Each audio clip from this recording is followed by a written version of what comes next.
Hey guys, how you guys doing? Hope you guys doing good. Hope you guys doing great. Today we're gonna talk about you cannot touch yourself, which means that you cannot seek Atma or the soul or any name that you call the self-realization that you're searching for, where where you think that you can touch or where you think that someday you will find it.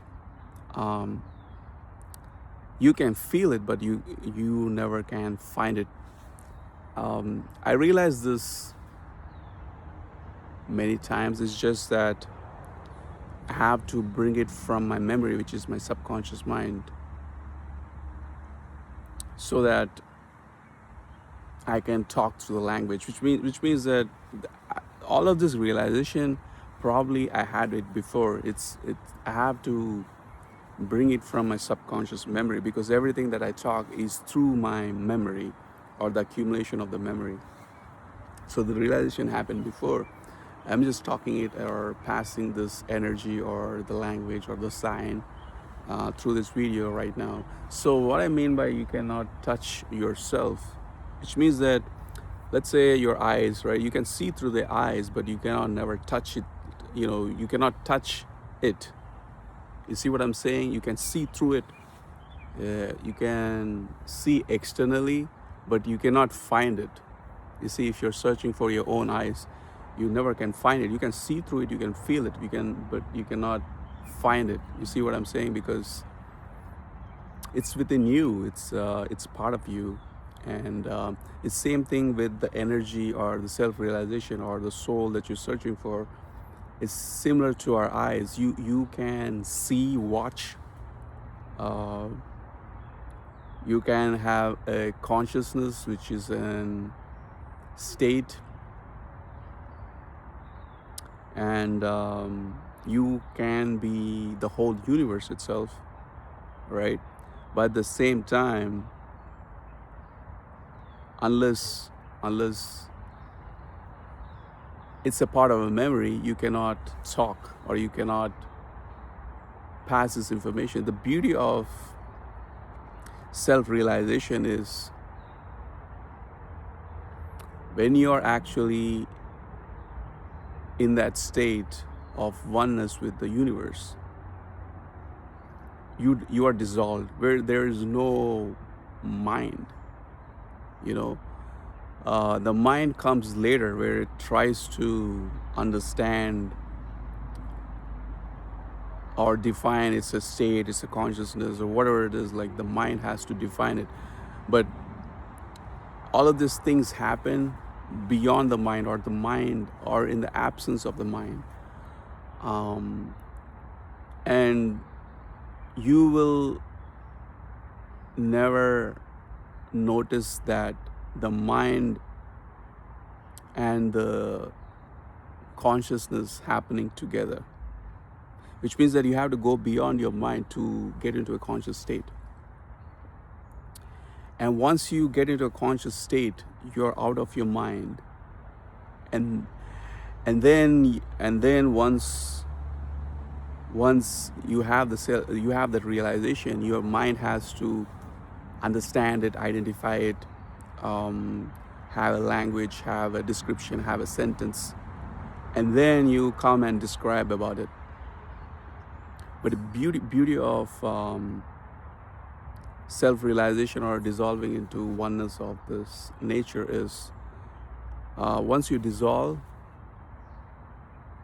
your mind is not present, which means that at that point, there's no description, there's no language, there's nothing. There's just pure awareness. That's about it. There's just pure awareness. And once you come out of that, then you can describe through the mind, through a language, through a sign, or through saying consciousness or awareness or awakening. You just come back and then feed that to your subconscious mind, and then as a form of memory, and then your mind is, describes it. Okay. Um, that's what I want to say. You cannot touch yourself. Realize that, and this is for. I think this is a realization that will happen. I don't know when, but eventually it's going to happen. It will happen when you go into deeper levels of meditation, where you can detach your body, you can detach your mind, you can detach yourself from everything, and you become one with everything. You lose time, you lose everything, and then there is pure awareness, and then you return back, and that's when your mind tries to understand it, and then you come and explain like me, you see. And for you to evolve in this journey, it's not going to happen at the beginning of uh, the journey. It happens at a certain point, and then you realize that you're awakened before, and you're just trying to prove it to your mind again and again.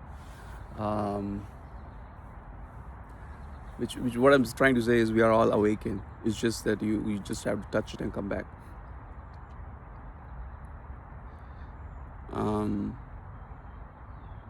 But the stronger your mind is, the lesser the realization is.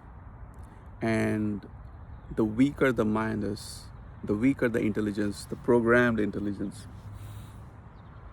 the realization is more higher. You see, the more intelligence, the more knowledge that you accumulate, it will be harder for you to self-realize. That's why I don't try to accumulate too much knowledge. What I do is I try to, initially nowadays I don't even try anything, but initially what I used to do is I used to meditate. I used to try without seeing, without following, or without consuming anything.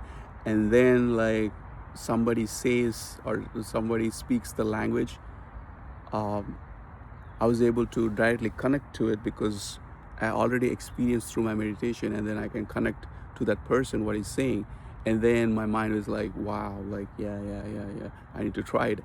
And I could try it immediately, and I could go into whatever he's saying or whatever she's saying. I could realize it because I already been there.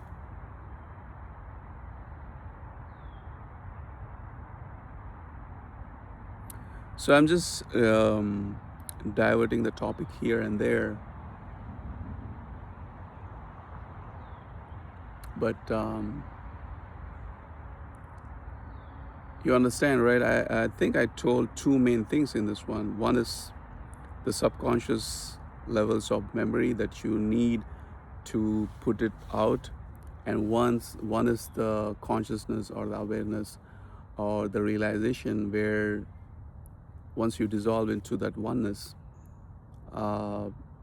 you're out of your mind, which means that you're beyond your mind. There's no mind at that place or at that moment of oneness. You're detached from everything. And that's one of the reasons you never can touch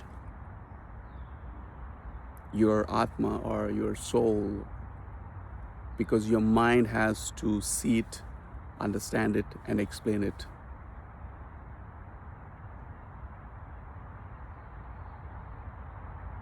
That's about it. And yeah. Hopefully you understand my way of talking. It's really hard for me, hard to understand, but if you understand it, you get it. Hopefully this video helps you. Thank you, and have a blessed day.